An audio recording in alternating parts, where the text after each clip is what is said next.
ივანიშვილის ხელისუფლება ერთდროულად რამდენიმე მიმართულებით მოქმედებს, შიგნით აძლიერებს ზეწოლას, გარეთ ცდილობს სიგნალების გადანაწილებას, საზოგადოებისთვის კი მუდმივი არაპროგნოზირებადობისა და ალყის განცდის შექმნას.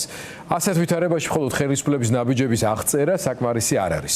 მთავარი კითხვა, რა მდგომარეობაშია წინააღმდეგობის ფრონტი და შეუძლია თუ არა ოპოზიციურ ველს რეალური პოლიტიკური პროცესის შექმნა. გასულმა კვირამ და 26 მაისმა აჩვენა, რომ საზოგადოებაში პროტესტისა და თავისუფლების დაცვის რესურსი არსებობს, მაგრამ პოლიტიკური შედეგისთვის ეს რესურსი ორგანიზებას, კაფიო სტრატეგიას და სწორ ტაქტიკურ გადაწყვეტილებებს მოითხოვს. რა შესაძლებლობები გაჩნდა? სად არის მთავარი ხარვეზები? რას აჩვენებს ოპოზიციური ველის დღევანდელი მდგომარეობა და რა უნდა გაკეთდეს იმისთვის, რომ წინააღმდეგობა მხოლოდ რეაქცია კი არა, პოლიტიკური ალტერნატივა გახდეს? ამ თემებზე ვესაუბრებით საქართველოს უნივერსიტეტის პროფესორს ლაშა ძებისაშვილს, რომელიც ძირითადად მაინც უსაფრთხოების სისტემებისა და საგარეო პოლიტიკის ანალისტი არის დაკავებული, მაგრამ როგორც სტრატეგიების კარგი მცოდნე და საქართველოს აქტიური მოქალაქე პატრიოტი ხშირად ეხმიანება ხოლმე აი ამ პრობლემას, ანუ სტრატეგიულ ხედვის დეფიციტს, რომელიც არის საქართველოში ოპოზიციურ ფლანგზე და აქვეყნებ კიდეც შენს ამ შეხედულებებს. ჯერ ერთი მოდი ვიმსჯელოთ იმაზე, როგორია შენი ეს ხედვა, რა ხარვეზებს ატარებს დღევანდელი ქართული ოპოზიციური ველი და რისი გამოსწორება შეიძლება? რა არის ობიექტური და სუბიექტური მიზეზები? მოგესალმებით. საკმაოდ ისეთი კომპლექსური კითხვა არის, რომლისთვის პასუხი რომ გავცეთ, ცოტა პრედისტორია უნდა დავიწყო, ცოტა შორის ძალიან ოპტიმიზმის მომცემი პრედისტორიით უნდა დავიწყო. ჩვენი საზოგადოება ერი, სახელმწიფოებრიობის მატარებელი საზოგადოება ერი სხვანაირად არ განისაზღვრება. ჩვენ გავდივართ ამ ტრანსფორმაციის პროცესს, ეხლა საკმაოდ მნიშვნელოვანი პროცესი და ბევრი თვისება, რაც ჩვენთვის აქამდე წარმოუდგენელი იყო, ხდება ამ ტრანსფორმაციის პროცესში ამ თვისებების შეძენა. მაგალითად, ჩვენთვის ადრე აბსოლუტურად წარმოუდგენელი იყო პროტესტის კვირებზე, თვეებზე თუ წლებზე, რომ პროტესტი, ესეთი მასობრივი პროტესტი რომ გაჭიმულიყო და ეს განცდა პროტესტის, რომ არ ჩამოყარიყო მეორე, მესამე თუ მეოთხე დღეს.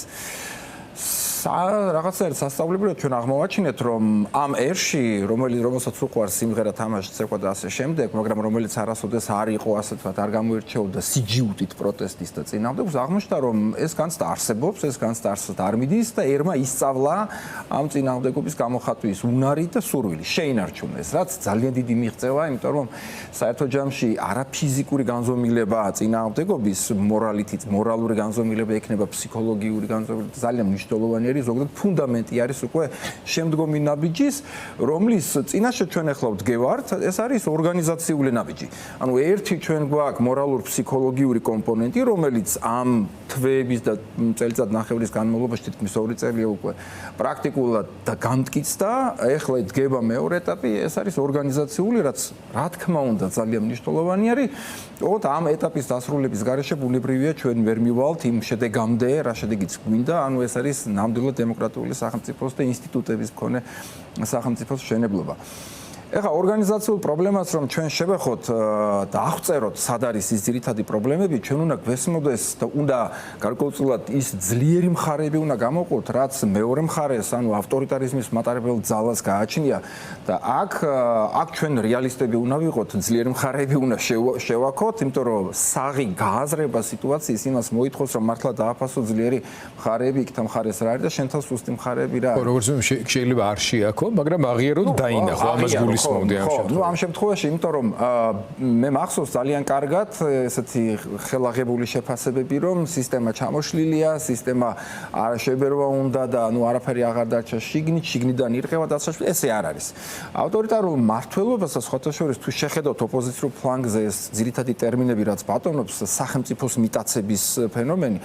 სახელმწიფოს მიტაცება გულისხმობს, რომ სახელმწიფოს ძირითადი ინსტიტუტები, რა თქმა უნდა, ძალოვნებთან ერთად იგულისხმება ძირითადი უწყებები, რაც არის აქ, პლუს სასამართლო სისტემა და ასე შემდეგ, ანუ ის ძირითადი, მოდი ასე ვთქვათ, ბერკეტები, რაზეც დგას სახელმწიფო, ის მთლიანად მონოპოლიზირებული არის ერთი პარტიის მიერ. მაგრამ როცა ჩვენ საუბრობთ სახელმწიფოს მიტაცებაზე, აქ მხოლოდ სახელმწიფო ინსტიტუტებზე კი არ არის საუბარი, აქ საუბარი არის უდიდეს ინფრასტრუქტურაზე, რომელიც მოიცავს მათ შორის ბიზნეს სფეროს, საინფორმაციო სფეროს და საზოგადოების დანარჩენის, ასე ვთქვათ, ნაწილების კონტროლის ქვეშ მოქცევაზე, რაც ქმნის ძალიან ძალიან კონსოლიდირებულ ესეთ სისტემას, ავტორიტარულ სისტემას, რომელთანაც სპონტანური წინააღმდეგობით დამერწმუნეთ ვერაფერს ვერ გახდებით. ეს აქ არაფრის ახლის მოგონება არ ხდება, აქ ტომები არის დაწერილი პოლიტიკის მეცნიერებაში, რა არის ავტორიტარული მმართველობა, როგორ ხდება დემოკრატიიდან ავტორიტარულზე გადასვლა, ავტორიტარულიდან დემოკრატიულზე გადასვლა და მთელი ის აუცილებელი, ასე ვთქვათ, თანმიმდევრობა ნაბიჯების, რაც არის აუცილებელი იმისთვის, რომ როგორც მინიმუმ ავტორიტარული სისტემა გახდეს ისევ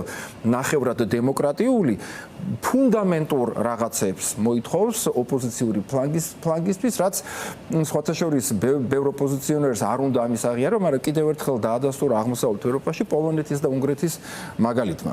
პოლონეთის მაგალითი ძალიან საინტერესო იყო, იმიტომ რომ პოლონეთს უწინასწარმეტყველებდნენ იმ კატეგორიაში შესვლას, რაც უნგრეთი იყო და ბუნებრივია, როცა ჯერ პოლონეთმა, ანუ პოლონეთში დემოკრატიამ გაიმარჯვა, უკვე შემდგომში უკვე ეს გადაედო უნგრეთს, ანუ უნგრეთმაც ისწავლა პოლონეთის მაგალითზე, რა უნდა მომხდარიყო ოპოზიციურ ფლანგზე და ჩვენთვის ეს არის ის ანაბანა ოპოზიციური საქმიანობისთვის, რაც მიუხედავად განსხვავებისა ევროპული კონტექსტისა, მიუხედავად იქ თავისებურებების და ასე შემდეგ, მაგრამ ფორმულა ყველგან ერთი და იგივე პრინციპით მოქმედებს. რა თქმა უნდა, როცა არის ძლიერი ავტორიტარული რეჟიმი, წარმოუდგენელია აქაც ცალ-ცალკე პოლიტიკური ასე ვთქვათ, ოპონენტების ოპოზიციურ ველზე ბრძოლა და ცალკე ხმლის ქნევა. ეს აბსოლუტურად სრულ მარაზმს წარმოადგენს და განწირული არის დამარცხებისთვის.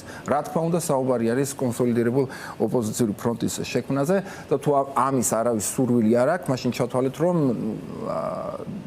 ჩვენ რეალურად არც კი გვაქვს დრო იმისთვის, ახლა იქნება საუბარი 2028 წლის საპარლამენტო არჩევნებზე ვსაუბრობ თუ მანამდე რა მოხდება, კაცშვილმა არ იცის, მაგრამ ეს წინააღმდეგობის და არ ვქით ამას მოძრაობა თუ თანამშრომლობა თუ ასე შემდეგ რაღაცა მიზნისთვის უნდა იყოს დაგეგმილი. და როცა ორგანიზაციულ საქმიანობაზე ჩვენ საუბრობთ, პირველი ავტომატური კითხვა, რაც საზოგადოებას რა თქმა უნდა უჩნდება, ერთი, მიდიხარ თუ არა ამ წინააღმდეგობაში ერთიანი ფრონტით, რამდენად კონსოლიდირებული არის ეს ერთიანი ფრონტი, ორგანიზაციულად შიგნით გამართული და რა კონკრეტულ პოლიტიკურ მიზანს ემსახურება ეს გაერთიანება. ვსაუბრობთ ჩვენ 2028 წლის არჩევნებზე, თუ არ საუბრობთ ჩვენ 2028 წლის არჩევნებზე. ერთია თუ შევდივართ პირობითად ამ საარჩევნო ციკლში, თუ არ შევდივართ, იმიტომ რომ იმის და მიხედვით თუ რა პოლიტიკური ამოცანა დგას ოპოზიციურ დღის წესრიგში, ჩვენ უკვე გვეცოდინება რა ნაბიჯებზე შეიძლება იყოს საუბარი.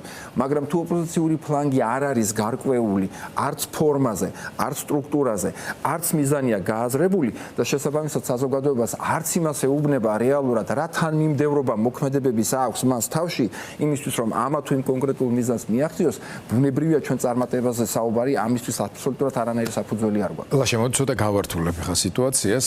მთლიანობაში რაც აღწერე, აბსოლუტურად გასაგებია მისი მაგალითების და პრეცედენტების კვალობაზეც. საქართველოს როცა სპეციფიკა თქვი, ჩვენ არა მარტო ევროპული კონტექსტი, არამედ აქ ქვეყნის შიგნით არსებული ოპოზიციურ პოლიტიკურ პარტიებს შორის უნდობლობის ხარისხის და პრობლემებიც ქმნის ადგილობრივ კონტექსტს. გარდა ამისა, გვაქვს მოცემულობა ბოიკოტის და გარდა ამისა, გვაქვს მოცემულობა წინააღმდეგობების, მათ შორის თვითმმართველობის არჩევნების შესვლასთან დაკავშირებით.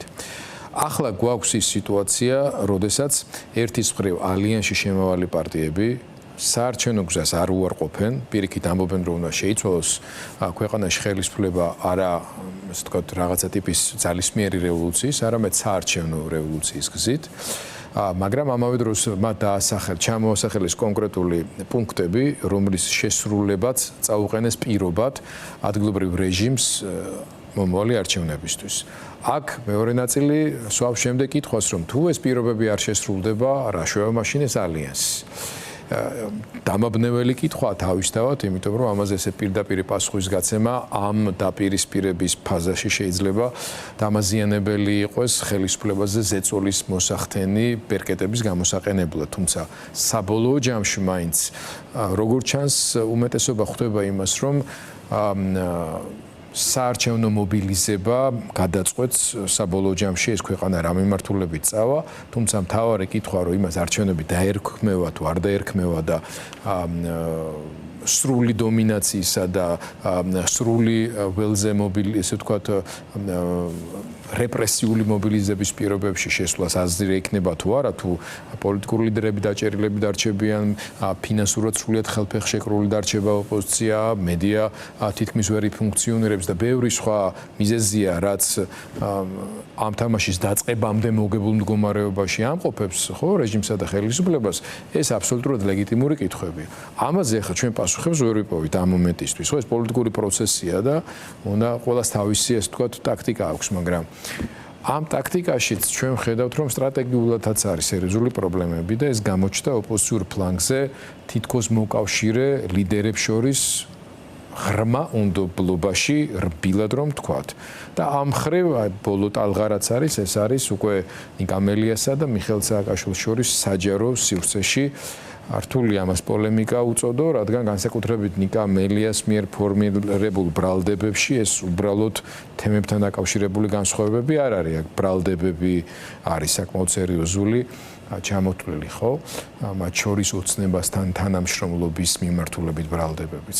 აი, როგორ აფასებ ამ ტენდენციას, ამ განვითარებას, როცა მათ შორის ერთი ალიანსის ქოლგის ქვეშ მყოფი პოლიტიკური პარტიების პირველი პირებიც კი ჩვენ ვხედავთ, რომ ერთმანეთის მიმართ ნდობით არ გამოირჩევიან. აი, როგორ შეაფასებდი მის შედეგებსაც მათ შორის? Ну, რა თქმა უნდა, ზოგადად შეფასება ვერ იქნება დადებითი, იმიტომ რომ ის პრობლემები, რაც თქვენ ჩამოთვალეთ, ჩვენ ვისურვებთ, რომ ეს პრობლემები მოგვარებული იყო კარგა ხნის წინ. და ასე ვთქვათ, არ გაგრძელებული იყო დღევანდელ დღემდე, მით უმეტეს, როცა ქვეყანა ასეთ პოლიტიკურ კრიზისში იმყოფება და კრიზისი უბრალოდ კარნახობს პოლიტიკოს, რომ ბევრ რამეზე უარი თქვას, მათ შორის საკუთარ ეგოისტურ, ასე ვთქვათ, გრძნობებზე თუ მიზნებზე და ბევრ რამეზე წავიდეს დათმობაზე. ბევრ რამეში წავიდეს დათმობაზე. რამოდენიმე პრინციპი აქ ერთხელ და სამუდამოდ გასათვალისწინებელი და აქ არის მე შევეცდები რაღაცნაირად გამოვხატო ქართველი ჩვეულებრივი ამ ქართულს როცა ვსაუბრობ საქართველოს მოქალაქეებს გულისხმობ ბუნებრივია. რიგითი ამორჩევლის პრეტენზია ქართველი ოპოზიციური პოლიტიკოსის მიმართ. ერთხელ და სამუდამოდ ოპოზიციურმა პოლიტიკოსებმა, ზოგადად პოლიტიკოსებმა უნდა იგრძნონ პასუხისგებლობა საქართველოს მოქალაქის და ამორჩევლის წინაშე. ეს პასუხისგებლობა პირველ რიგში გულისხმობს იმას, რომ ერთი ამ სიტუაციაში, კრიზისული სიტუაციის პირობებში არ არსებობს არაფერი იმაზე უზენაესი, ვიდრე ის ასე ვთქვათ, პოლიტიკური ერთიანობა, რომელმაც უნდა მოიტანოს პოლიტიკური შედეგი. პოლიტიკური ერთიანობა გამომდინარეობს არა იმიტომ, რომ უბრალოდ ერთიანობა გვინდა, იმიტომ რომ კიდევ ერთხელ გავიმეორებ, ასეთი ტიპის პოლიტიკური რეჟიმების პირობებში, რაც საქართველოში არის და პოლიტიკური სისტემის რეჟიმზე არის საუბარი, ან ეს არის ავტორიტარული მმართველობის პირობებში, ბუნებრივია ოპოზიციური ფლანგის ერთიანობის გარეშე ვერანაირი პოლიტიკური წარმატება ვერ იქნება მიღწეული. ამიტომ ამ შემთხვევაში პიედესტალზე უნდა იდგეს მხოლოდ და მხოლოდ პოლიტიკური ერთიანობა, რომელსაც უნდა შეეწიროს სხვა ყველა პოლიტიკური ეგო. იქნება ეს, ვინ იქნება ლიდერი თუ ასე შემდეგ, ეს სხვა თემა არის, მაგრამ აღიარება უნდა იყოს მთავარი, რომ ერთიანობა არის მთავარი. მეორე, რა თქმა უნდა, ეს არის ის, რომ ამ სიტუაციაში ხელახლა არის შესაქმნელი მოსახლეობის მხრიდან მხარდაჭერის ინფრასტრუქტურა. თუ მხარდაჭერის ინფრასტრუქტურა ვერ იქნება მიღწეული, ვერ იქნება თავიდან შექმნილი და მე გავიხსენებ ერთ-ერთი მოქალაქის აზრს, რომ რა აზრი აქვს რეგიონებში სიარულსო, რა აზრი აქვს ხალხთან საუბარსო, როცა ყველაფერი კონტროლდება ქართული ოცნების მხრიდან, ყველგან და ყველაფერიო და მან მოიშველია, რომ არც ზვიათს და არც მერაბს არ დაუწყიათ, რომ მზამზარეულზე მოქმედებაო, ყველაფერი ნოლიდან დაიწყესო. ჩვენ ვიცით, რომ აქამდე რაც არსებობდა პოლიტიკური სისტემა, პოლიტიკური ოპოზიცია, პოლიტიკური პარტიული სისტემა, ამ ყველაფერმა კრახი განიცადა და რეალურად ხელახლა არის ასაშენებელი ის ეგრეთ წოდებული დობა მოსახლეობის მხრიდან პოლიტიკური პარტიების და პოლიტიკური ოპოზიციის მისამართით. ეს თუ არ განხორციელდა, ანუ ხელახლა ახალი მასობრივი პოლიტიკური მხარდაჭერის ინფრასტრუქტურა ხალხში თუ არ აშენდა, ბუნებრივია ჩვენ ვერ ვისაუბრებთ იმაზე, რომ რაღაცა პოტენციალით ეს გაერთიანებული პოლიტიკური ოპოზიცია მივა არჩევნებამდე, ან ექნება უნარი, რომ გარკვეული ულტიმატუმი წაუყენოს. იმიტომ რომ ამ თავ შირდება პოლიტიკური სხეული, რომელიც ინფრასტრუქტურის სახით ამისთვის უნდა მომიზადოს, იმიტომ რომ არც ჩვეულებრივი არჩევნები ერთი რამე უნდა გავითვალისწინოთ, კიდევ ერთს დავამატებ, რომ ეს პოლიტიკური პასუხისგებლობა, პოლიტიკური მხარდაჭერის ინფრასტრუქტურა და ორგანიზაციული ფორმა ამ წინააღმდეგობის პრინციპულად მნიშვნელოვანი არის არა მხოლოდ კიდევ ერთხელ გავიმეორებ საგარეო პოლიტიკური თუ ქვეყნის გეოპოლიტიკური პრობლემების თუ შიდა პოლიტიკის პრობლემების მოსაგვარებლად, პრინციპული საკითხი დადგება ჩვენს დღის წესრიგში, ეს არის ტერიტორიული მთლიანობის აღდგენა. იმიტომ რომ ის კიდევ ერთხელ გავიმეორებ, ჩვენი საგარეო და შიდა პოლიტიკა ერთმანეთთან არის გადაჯაჭვული და არავინ არ იცის და კიდევ ერთხელ ხაზს გავუსვებს, შეიძლება ძალიან მალე 1-2 წელიწადში ჩვენ რეალობის წინაშე დავდგეთ, რომ გაიხსნას ის შესაძლებლობის ფანჯარა, რუსეთი გავიდეს როგორც ფაქტორი სამხრეთ კავკასიაში და ჩვენ ერთ-ერთი აღმოჩნდებით სამხრეთ კავკასიიდან გავიდეს სამხრეთ კავკასიიდან ჩვენ შეიძლება ახალი შესაძლებლობები გაჩნდეს რა თქმა უნდა და ამ დროს ჩვენ უნდა ვიყოთ მზად როგორც მინიმუმ აქეთ ამხარეს ოპოზიციურ ფლანგზე უნდა ვიყოთ მზად იმიტომ რომ ეს შიდა ჩხუბი, შიდა გაურკვევლობა, შიდა არაორგანიზებულობა კიდევ ერთხელ გადაწევს ტერიტორიული მთლიანობის აღდგენის საკითხს შორეულ მომავალში, რომლისთვისაც ჩვენ უკვე მომავალში არ გვექნება ამის შესაძლებლობა ფანჯარა იქნება. რასაც გაუსვი საუბრის ბოლოს ხაზი, კიდევ უფრო დიდ იდეაზე გაამახვილა ყურადღება, რამაც უნდა პინძგი მიცეს ამ მიმართულებით. თუმცა აქ იმდენი პრობლემაა, თქვენ ახსენეთ პოლიტიკური ეგო, ძველი წყენები და ასე შემდეგ, რომ ეს რამ შეიძლება გაერთიანოს, რის გამო და ასე შემდეგ, ამაზე ფიქრი და მსჯელობა გავაგრძელოთ ჩვენ სხვა გადაცემებში. არ იწყარო რეალურად პოლიტიკური მხარდაჭერის და წარმატების. თუ ხალხიდან არ იქნა შერჩეული ეს მხარდაჭერის ინფრასტრუქტურის ლიდერები და ეს წამყვანელი opinion maker-ები, რასაც ქვია, ეს ინფრასტრუქტურა ვერ შეიქმნება და პოლიტიკური ეგო თუ არ იქნა გადაწეული უკანა პლანზე, დამერწმუნეთ ჩვენ შორს ეწავალ.